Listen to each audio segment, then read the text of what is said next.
In this video, we will continue Chapter 7 on the bottom of page 172, where we have a new objective of to complete weekly timesheets for January. So, number 1, we're going to click Enter Time icon from the Employees section on the home page. Number 2, select Use Weekly Timesheet. Then we're going to click the calendar icon and then click either the right or left arrow to navigate to the month of January 2013. Click the 7th of January. And then we're going to select a writer. He's our employee from the drop down. We're going to choose hourly, and we're going to enter the time of 6 and 4 on Monday and Tuesday respectively. So let's do that. So we'll go back over here. I'm going to go to the home tab, and we're going to go here to the entering time. Now notice that this is not payroll. This is actually the time tracking system, and so we could run payroll without this time tracking system, but this is kind of like punching in and out of the time clock. So we're going to use this in this system. So we're going to enter the time. We want to use the weekly timesheet here. So we're going to select the first item, and then on the calendar on the left hand side, if we select the calendar, we got to go, we're in 2014, we got to go all the way back to 2013. So we're looking for January of 2013, and we want to select the month beginning of the week beginning on the 7th. So we're going to select the 7th, and then number 5 from the drop down said we're going to select the employee in the drop down of writer. I'm just going to start typing in. There we have it. Okay, it says, would you like to set this employee to use time data? And we are going to select yes as instructed by number 5, and there we have it. So we're going to choose hourly in the drop down.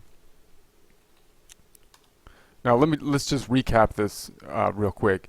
Obviously this is the week here starting on Monday the 7th. We're going to enter the data here. This tab indicates whether it's billable time or not, meaning are we going to put this time on an invoice and bill for it or not. And so we'll have to choose multiple layers depending on the day that was worked and whether it is billable to a job or not. So under the payroll item over here, we're going to put hourly. Over here, payroll item. Now these two, if it was a customer job here, we'd put that here. The service item would be here, once again, if it was a billable job. If it's not billable, if it's just time that they worked for us and we're not going to put it on an invoice, then we won't have those sections there. No notes here, so then we're going to go to the Monday and put 6, and we will then go to Tuesday and put 4.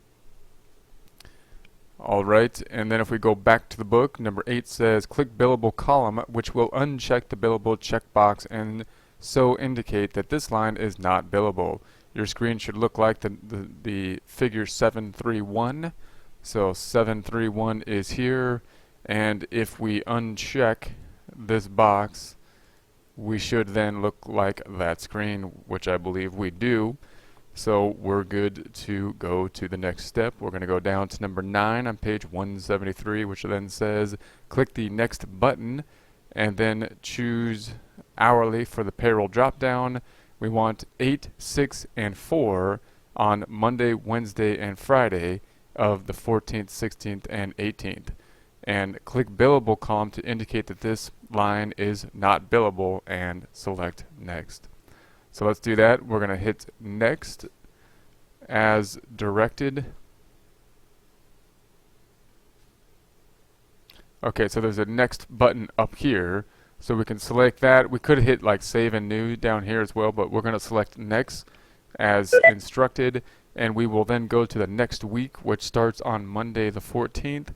We'll enter the same information. We're going to start at the payroll item because it is not billable and therefore has no customer or service item, and we'll paying at hourly item, no notes, and as we have 8 on Monday, then we're skipping Tuesday and we are going to Wednesday where we have 6, and then we are skipping Thursday and going to Friday, where we have 4. And once again, it is not billable, so we're going to have to uncheck this box here.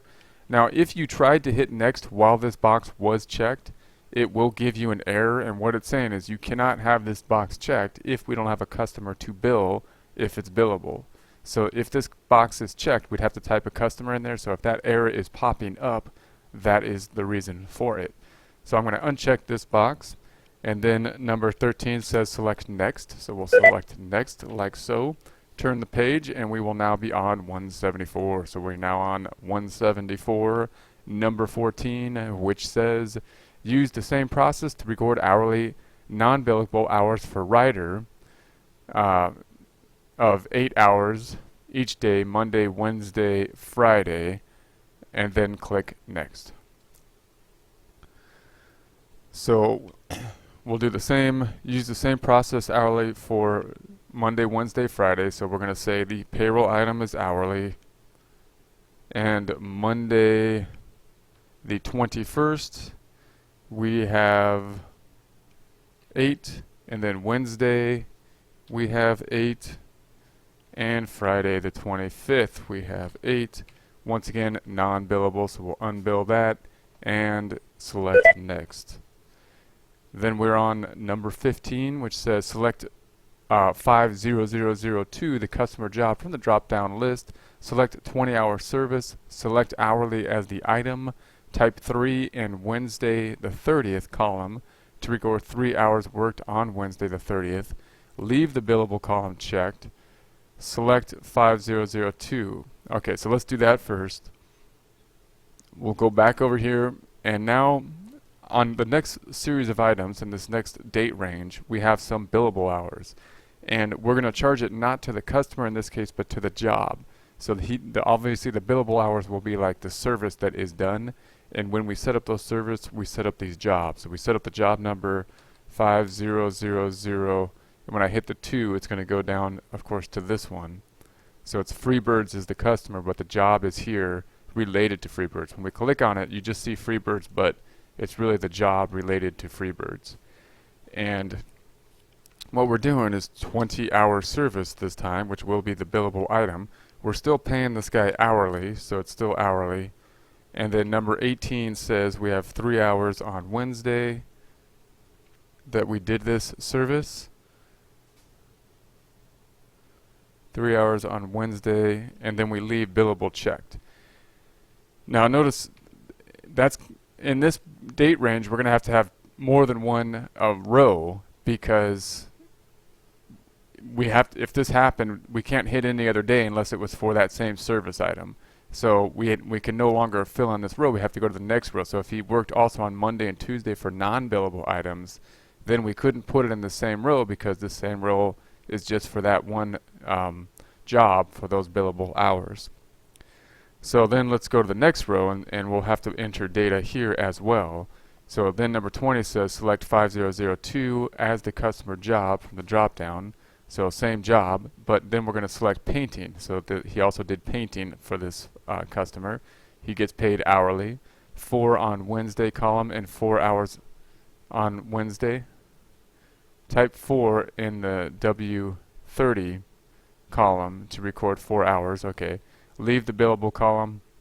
Select hourly as the payroll in the 3rd row. Type 1 in W30. Okay. And then click in the billable column to uncheck it.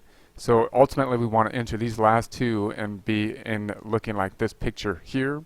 So let's do that. So once again, we're going to have the same job again, 50002, and this is for painting. I'm going to hit tab. We still pay him hourly, and this happened on Wednesday as well, so 4 hours on Wednesday, and billable is going to be remain selected. And then we have to have another row for the non-billable hours that this individual worked. So we don't have anybody to bill in this row. It's going to be hourly still, and type 1 in Wednesday. So Wednesday he worked 1 more hour that was not billable, so we uncheck that one, meaning it's a non-billable time frame, And now we look like the picture on page 174, and number 28 says click Save and New. So we'll select Save and New, and there we have that. Now we're going to select Pat from the drop-down, click Yes to set up the employee time data, and then use the process you have learned to enter the following data on the timesheet. So we'll do the same thing for Pat here and try to put this vertical chart into the payroll system. So we'll follow through this chart, try to put in the payroll for Pat by this chart. So we'll type in Pat and yes. Then, according to this chart, we need to go back to the week of January 7th. So I'm going to hit this drop down, go back to the week beginning Monday, January 7th. And the first item is, we're going to say he's paid hourly. And it looks like he worked on the 7th, 6 hours. He worked on the 8th, 4 hours. He worked on the 14th. So that's all he worked for the first week. So we can just, and it's non-billable, so we'll uncheck that. And then we'll hit next. Then we'll hit the payroll item. He gets paid hourly. These are not billable. He worked on the 14th, 2 hours. He worked on the 16th, 4 hours. He worked on the 18th, 6 hours. Once again, non-billable. Checking that and selecting next. Then he worked hourly, no job again, on the 21st, 8 hours, on the 23rd, 8 hours, and on the 25th, 8 hours. And once again, we will unbill that, non-billable, and select next. And then there were billable hours on the 29th, and they were applied to job number 50001 this time. And he did an engine tune-up here. We still pay this individual hourly, and this work was done on the 29th for 6 hours. Now, because this whole row now only applies to that job and that service, we have to then go to another row, even though we're in the same pay period under the same employee, and put in the same job, 50001. And this is going to be cleaning, tab, pay him hourly, tab. And this happened on the 29th again, 1 hour, and we will bill on that. And then we have one more, which had no job. We still pay him hourly for 1 more hour that day, which we will not bill to any customer. And there we have that. Okay, and then we're going to hit save and close and finish that item up.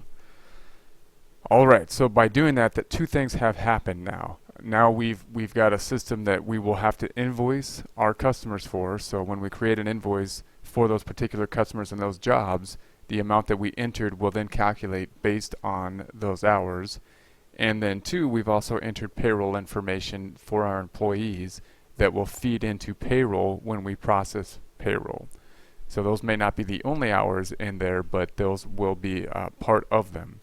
So let's see what we have next. We're on the bottom of page 175 where we have new objective, which is to process payroll for January. So then we're going to click the Pay Employees from the Employees section on the home page. Click No if QuickBooks Accountant Payroll Service window appears. Number 3, type 131 in the pay period, and then click Yes to refresh the data, and then type 13113 in the check date. Select the Bank of Florida.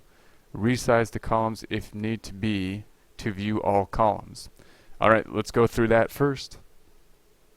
Go to QuickBooks here, and number 1 says Pay Employees, so we're going to select this one here. And then number 2 says click No if QuickBooks Payroll Service window appears, meaning if QuickBooks tries to sell us a more advanced payroll system, then click No, because we're going to use the manual system here. And then number 3 says type 331 in the pay period. So there's 2 dates here. Make sure that you redo both dates. So the pay period ends on 01/31/13, and we'll hit yes. And then the check date is also 01/31/13. So notice it is very possible that we could have the pay period end and then we pay the check sometime after that date. In this case, we want to make sure that both items are on the same date, meaning the pay period ended then and we paid them at the same time. Bank of Florida is the correct account that we want to use, and we could resize the columns by using this size handle, like so. And then number 8 says click continue button in the lower right hand corner. So okay, I'm sorry, first we're going to select all, check all here, and then click continue. So we want a check mark next to all of them and continue. Alright. Click continue. Number 9 says verify the number of hours for both hourly employees to make sure you have accounted for all hours specified in the schedule provided. In this case, the review and create paychecks window indicates 54 hours for Pat and 60 for Ryder. So click the text Diana in the employee, enter information for Donna. Sorry, Donna. Payroll on the next page. So if we go to the next page, we will select Donna. So we should have 54 and 60 here. So we do. So that information has been populated automatically. And now we're going to select Donna. So select Donna, and this will give the payroll information. And we'll then go through this and enter the information in manually. All right.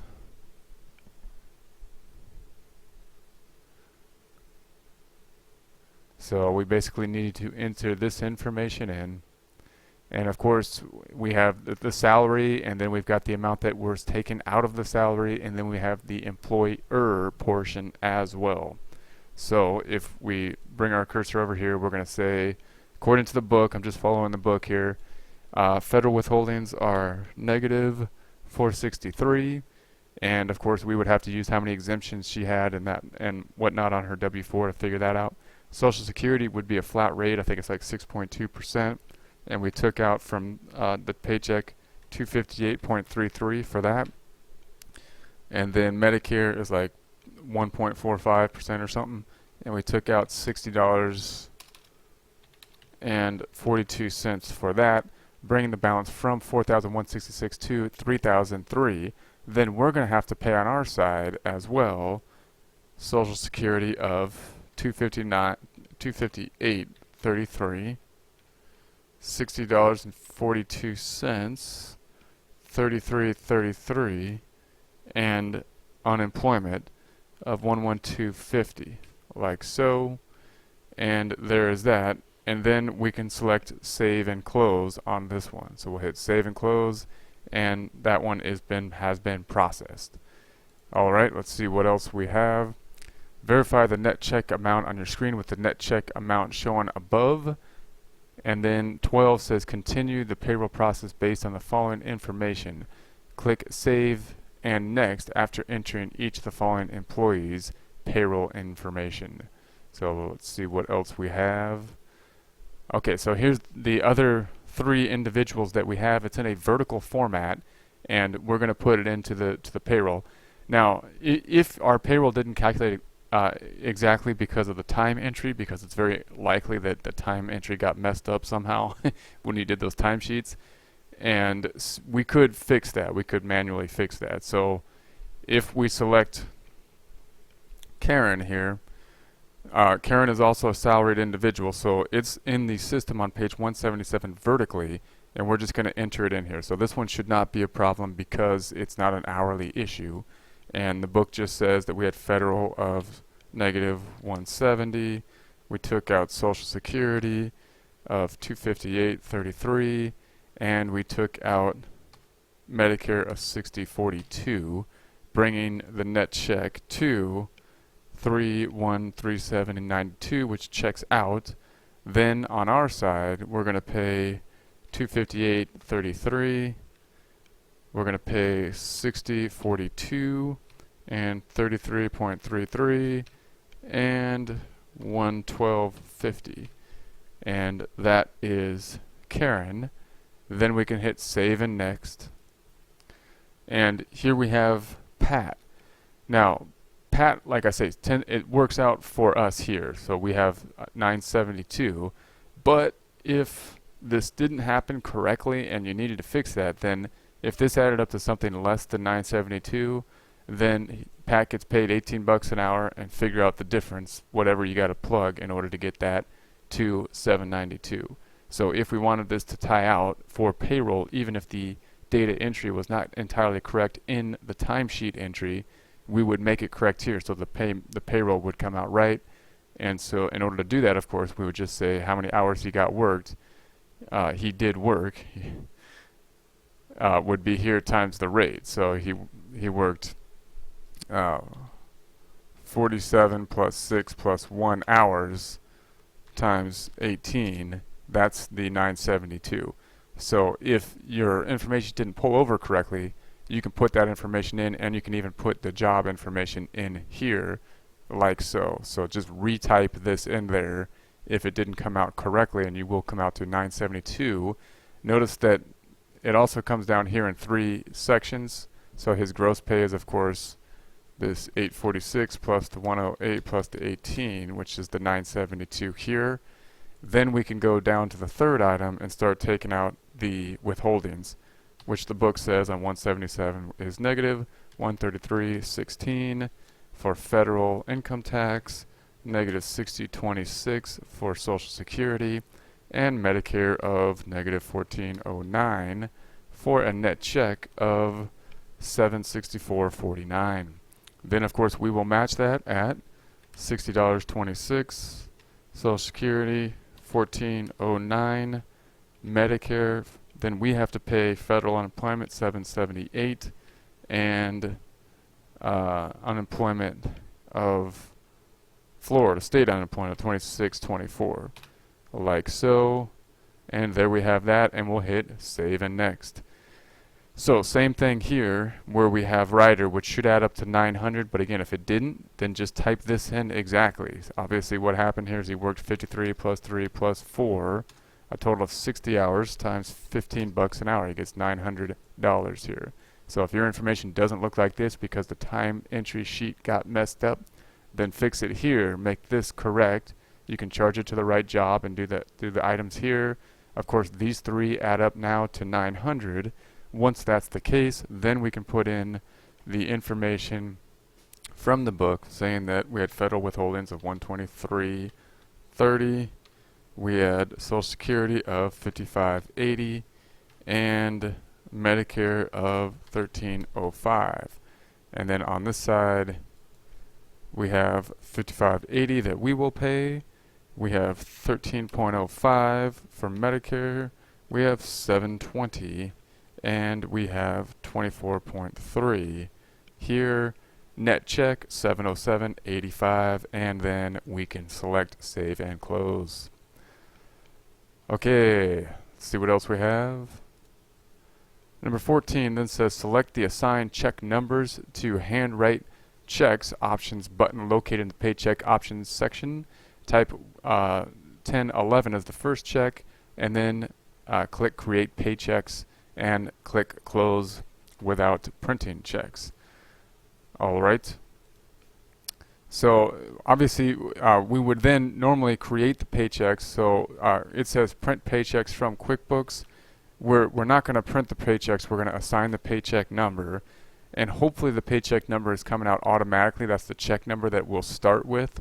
So obviously it'll be 1011, 1012, 1013, 1014 once we run this. And then number 16 says create paychecks. So then we can create the paychecks, and it does that. And then we don't want to print paychecks So we can just close this window. Now, print paychecks, print pay stubs. Now, of course, in real life, we would basically have to print the pay stubs because it's illegal not to give the withholding information to the employees, even if you are doing direct deposit. But we'll close this now. And of course, if we went to the bank account now, and we went to use register and looked at the payroll register, here are the paychecks that have been generated for Donna, Karen, Pat, and Ryder. If we double click on this item here, it will give us some detail, and we could see more detail if we click here. There's the detail that we entered for payroll. Now, if payroll gets messed up, or if we entered the wrong date for payroll, there's nothing we can really do except void the check. We can't just go in here and change the number in the check register. We basically have to run payroll again to fix any problems like that. All right, so let's see what's on the next page. We got page 178, says to bill customers for time recorded via payroll system. All right, so now we're going to, number one, click the Create Sales Receipt icon in the customer section of the home page. Click job 10001 located under the customer name, and then click the Time tab and select all. All right, so if we go to the home page now, I'm going to go back home. And what happens now is we're trying to bill or invoice customers for the time that our employees have worked. So the individual is in the shop, and we're going to create, in this case, a sales receipt because the individual is there instead of an invoice. And once we select this, if we then select the job, which is 50001 in this case, and hit tab, it's going to then say that there's some items that are connected to that. And so we're going to select all of these items that we put into the timesheet and then hit OK. And now those will populate automatically. Now, if, again, the timesheet did not line up correct, if we didn't put that data in there correctly, then just put this in there manually. It's the tune-up. We had 6 for 250. That's the amount. Cleaning, we had 1. And that'll pop up. We have sales tax, and that will give you the same information here.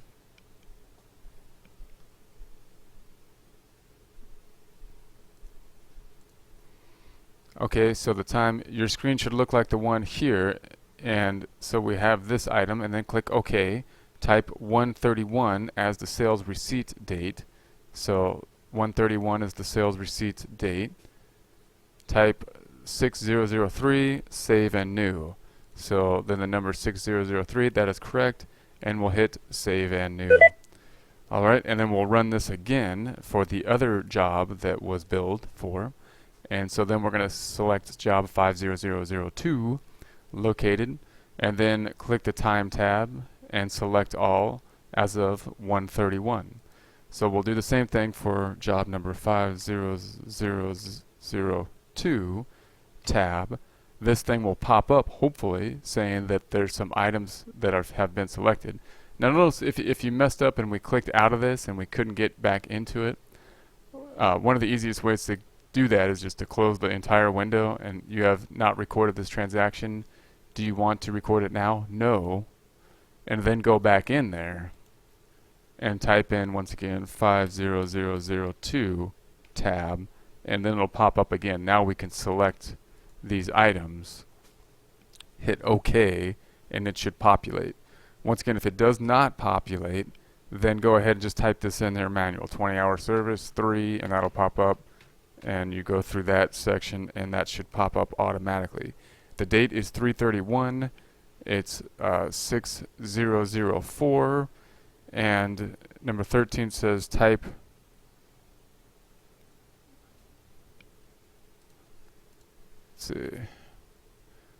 type 6004, type 100 street in the sold to section of the sales receipt. So we could put the address here, and that would be 1000 Street, Tallahassee. Oh, caps lock.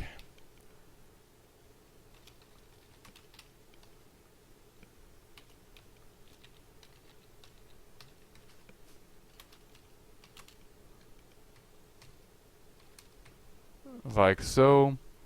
And I believe we still want to have the sales tax, so I'm going to apply that down here even though it doesn't explicitly say that, and these are service items.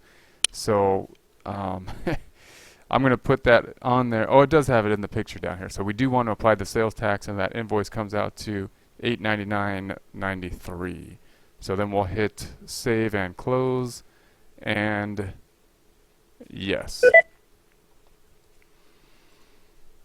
Okay. So let's continue on. Then it says to prepare the standard income statement.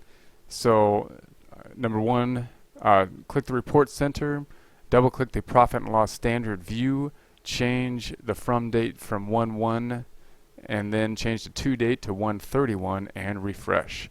So we'll print our standard profit and loss. We could go to the reports here. We're going to go to, I'm going to see it in a list format. Profit and loss is generally at the top, and so we'll select the profit and loss standard, run it. Then we generally change the dates from 01/01/13 to 01/31/13, and if we tab over, it should Alright, so this is generally kind of the moment of truth here to see if we have it in there correctly. If you do not have it in there totally correctly, that's okay, because then we can kind of troubleshoot what is happening. 9 times out of 10, if something was off, it is a date issue.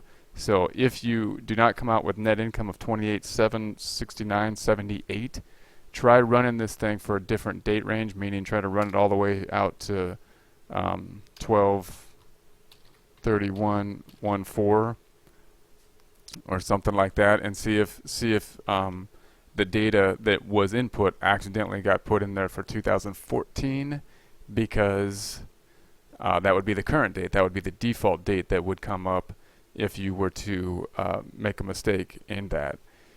All right, and then you can take a look at this. We're not gonna print this, but you can take a look at that. And of course, what we have here is our major sales being boat sales. Then we have our part sales and our service income that we make on the engine and tune-up type services. Our cost of goods sold is, of course, the cost of the boats. And then we have other expenses, main one being payroll, of course, telephone and utilities, giving us a net income of $28,000. So obviously we have a pretty high income and gross income related to our net income because of the cost of the boats. All right, let's take a look at the balance sheet as well. I'm going to go to balance sheets by going to reports, and we're in company and financial. The balance sheet is down here under the profit and loss or income statement. And I'm going to select the balance sheet. I'm going to run that, and we want to see it as of 01/01/13. And once again, we should come up with what we have in the book, and I'm a little different here, so I'm actually going to check out. And once again, if you are different, many times it's going to be because of a date issue. So if we ran it as of a later date, like 12/31/14, oftentimes that's going to be the issue. And you'll notice that I did have a date problem somewhere, because when I run that, that fixes my problem. See, I'm at the total assets. So we have 19 in the bank, 300,000 here, okay. And so that looks like what we have in the book, and that's how you can check that out. Now if we wanted to try to drill down on this and see what happened 01/01/13, I can go back here and try to see where we are off, and obviously the cash has an activity that's a little different, and it's the short-term investment is not there. So if I go to 12/31/13 and take a look at this short-term investment activity,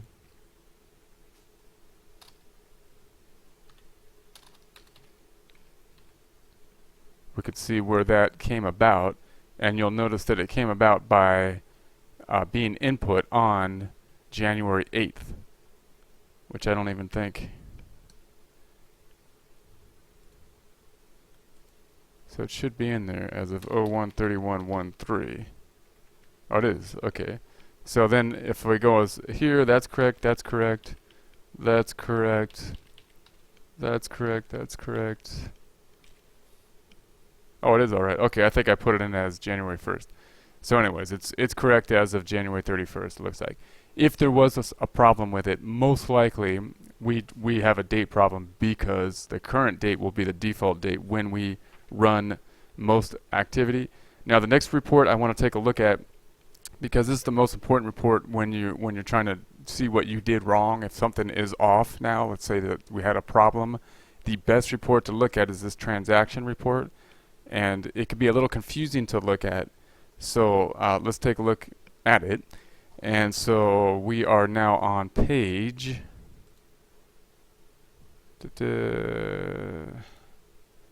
182. It says to prepare a transaction list by date report January, click the account and taxes, double click the transaction list by date, and we want to have it from January 1st to January 31st.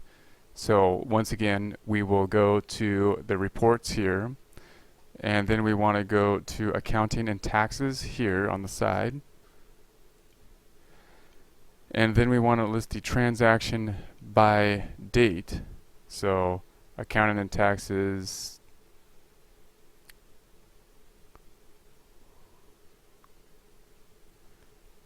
so here's the transaction by account, and then way down here is transaction by date. So make sure you get the transaction by date one, not the transaction by account. They're a little separated. And then if we take a look at that, we can say as we want the date range to be 01/01/13 to 01/31/13, and then we have this activity. We can, try to get rid of some columns so we can see it on one page here.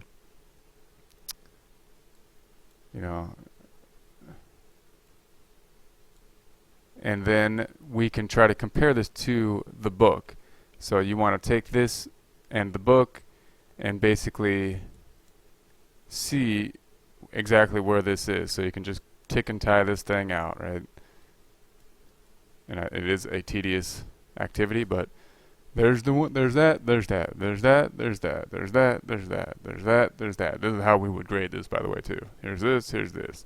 So we can check all that off. Now, if you find something here that is not here, most likely it's a date problem. Then you want to kind of drill down on it. You want to go, okay, well, what if I go down to 2014? And many times, many people